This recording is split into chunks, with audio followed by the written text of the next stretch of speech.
Hi everyone. Today's project is called Pixelated Shadow Puppets. So we're going to be making a shadow puppet screen, but also the characters are going to be kind of reminiscent of old video games, and we're also going to make the shadow puppets with some color so that the light shines through and it gives a little bit of a pop.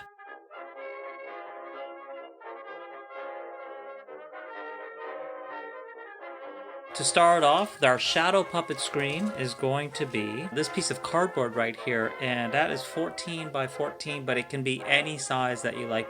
But I also got the part of the cardboard that has the crease already in it because I want it to fold. Our screen is going to be made from a white shopping bag. Things are kind of muted. Our screen is not see-through so that we're only seeing the puppets that are pressed up against the screen. And speaking of puppets, cardstock I'm using is actually from this hanging file that I found, and I want to use this wire here to hold the shadow puppet. So whatever that you're using, make sure that it is a cardstock and that it is dark. We're going to need some tape, scissors, box cutter for the adults who would like to help, especially when it comes to cutting a section of the cardboard. It's the only time that you use it is to cut out the screen so that we can place the plastic on there. We also have our tissue paper, and we have a ruler, and then also to draw on our cardstock we want to have a nice white pencil, of course our scissors, and our tape.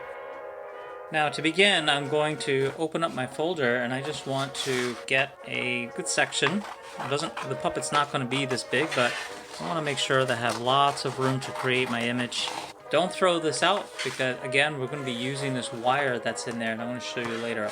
Now, I'm doing my show based on a sense of adventure, some heroism, and so what I want to do is make a spaceship. It reminds me of the old days of playing video games, and so I want to draw out my spaceship. Now, I could just draw a triangle and say that that's my spaceship, but remember, it's pixelated, so I want to do right angles. Go. Now I don't want to have it be completely solid like this. I want to add some colors like I said. So I'm going to maybe find a section that I want to cut out. Now I could use a box cutter to cut this out, but you know what? I want little kids to be able to do as much of this as possible. So I'm actually going to cut through this shape. Because this is a shadow puppet, it doesn't really matter what it looks like on the back side. So what I'm going to do is add a little tape to seal that back up.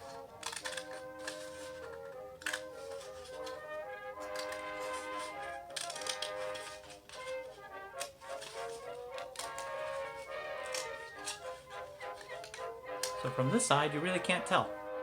There you go. So let's continue on with the other.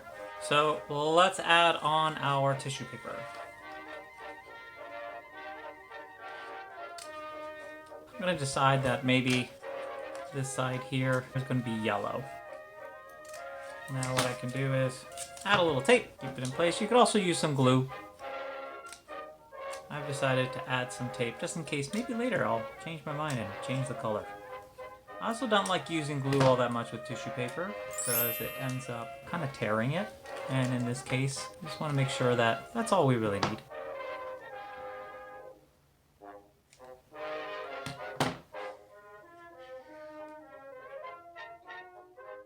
Now I also want to make it seem like maybe it's a battle. Let's get another piece of cardstock. Bad guy, just to make sure that they don't look like the same ship. I'm really going to make this one look a little bit different. And again, everything's at kind of blockish angles.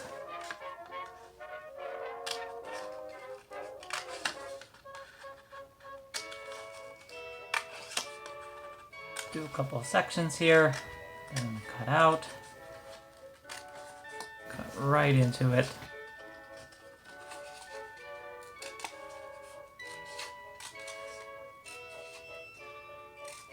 Again, we're going to tape that back up.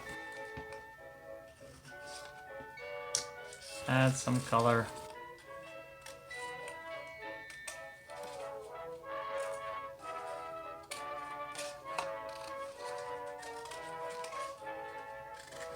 There we go.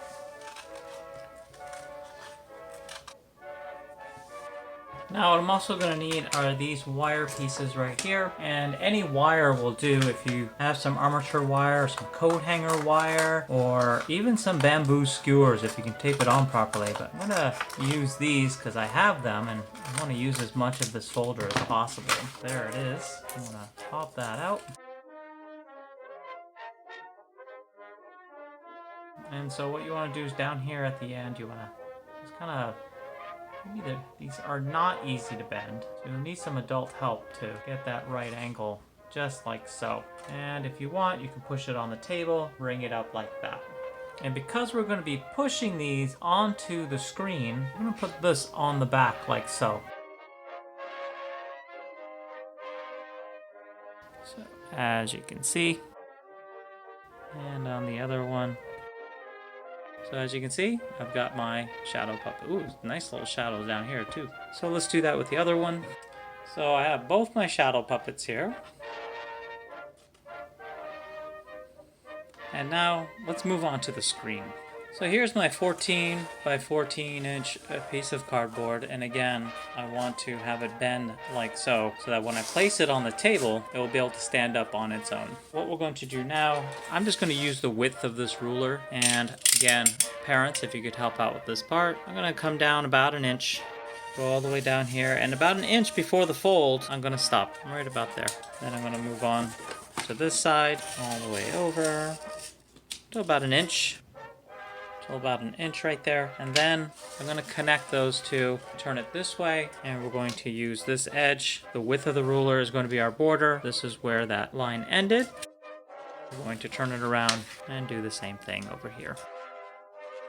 Now, before you discard this piece, we want to get two strips, some support beams, and what we're going to do is we're going to get the same width here, width of the ruler again. And now we can get rid of this piece. And we're going to leave these two off to the side and use them later. And we're pretty much done with the ruler and also with the box cutter. So now to make our screen, what we're going to be using is our shopping bag. I'm going to cut right along down the bottom of the seam. So right where it is fused together. It doesn't have to be a perfect line. I can see the width of my screen. So over here, start my line. I can actually just drag my blade through there as I'm gently chopping. And then over here as well. We can always adjust that later. And of course, we don't want anything written on our screen, so we're going to get rid of this one right here. Now let's flip this over. This is the back side of our screen. And we're going to now size this up and see if we need to trim anything. We're going to take some tape, start off in the corner, take it down, pull it tight. And it looks like I got to trim some off the top, obviously, and I can kind of see the cardboard underneath. And so what I'm going to do is, and we're going to pull this tightly. And then add some more pieces. Okay, and as you push on it, it should be pretty taut. Now, why did we need these pieces? Well, I want it to keep its shape like this. So what I need to do is add these pieces first down here. In fact, we're going to turn this over. And when we turn this over, I want to attach it so that I have a nice angle.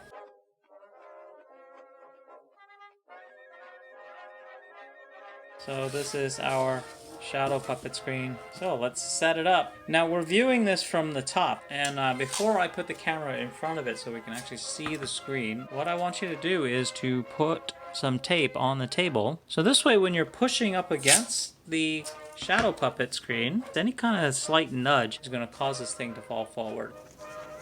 So as I'm pressing these up against the screen, you can see that the colors are coming out and the shape is pretty well defined.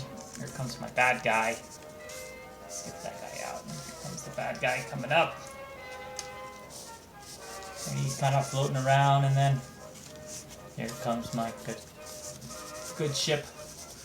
So just letting you know that to shoot that segment that I just did, in order to get my hand away from the light, so I didn't actually cast a shadow myself, you can bend this wire. And so I was able to kind of keep my hand away and push this up against the glass. They're very useful and versatile, this material here. Think about other characters that you can make in other scenarios. You can also draw on that screen, taking some marker and actually drawing some outlines. That helps out a lot too. It's a lot of fun. Enjoy, and I will see you next time. Bye.